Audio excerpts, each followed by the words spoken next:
सभी को नमस्ते। मेरा नाम आशा है। मैं भारत में एक गांव में रहती हूँ। क्या आप लोग हमारे जीवन से संबंधित कहानियों के बारे में बात करने में मेरा साथ देंगे? मैं एक शिक्षक हूँ। मुझे गांव के बच्चों को पढ़ाना बहुत पसंद है। मैं अपने विद्यार्थियों को बताती हूँ कि हम सब की अपनी अलग अलग कहानी होती है।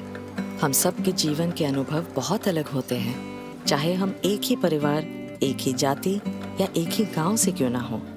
जीवन के कुछ ऐसे पहलू हैं जो कि जिंदगी को पूरी क्षमता से जीने के लिए जरूरी है, जैसे कि शिक्षा, स्वास्थ्य, समानता और हिंसा मुक्त जीवन। ये सभी मुद्दे आपस में जुड़े हुए हैं।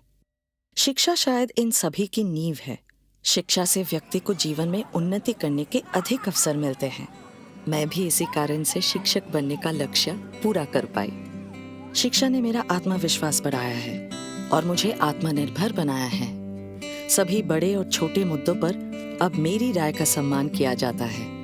मगर केवल शिक्षा ही हमें जीवन पर अधिक नियंत्रण रखने में सक्षम नहीं बनाती है। हमारा स्वास्थ्य भी बहुत महत्वपूर्ण है। अच्छा स्वास्थ्य होने व जरूरी सेवाओं के मिलने से ही हम ठीक से काम कर सकते हैं, सीख सकते हैं और जीवन जी सकते हैं। हम अपने बच्चों से लड़का या लड़की होने के कारण या लोगों की जाति के आधार पर उनसे असमान व्यवहार नहीं कर सकते।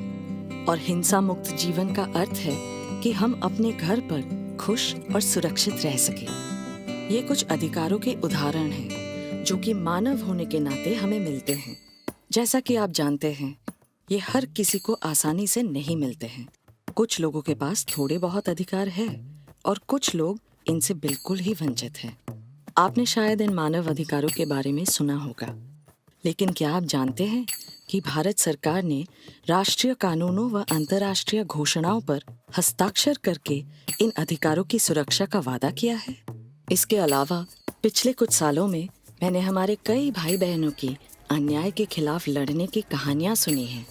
बहुत बार हमें अपने घरों में भी अपने अधिकारों के लिए लड़ना पड़ता है। हमारे अधिकारों की सुरक्षा के लिए बढ़ाया गया हर कदम, चाहे वो छोटा हो या बड़ा, एक सकारात्मक बदलाव ला सकता है। समूह बनाकर मुद्दों पर लगातार चर्चा करना सबके लिए एक अच्छी शुरुआत है।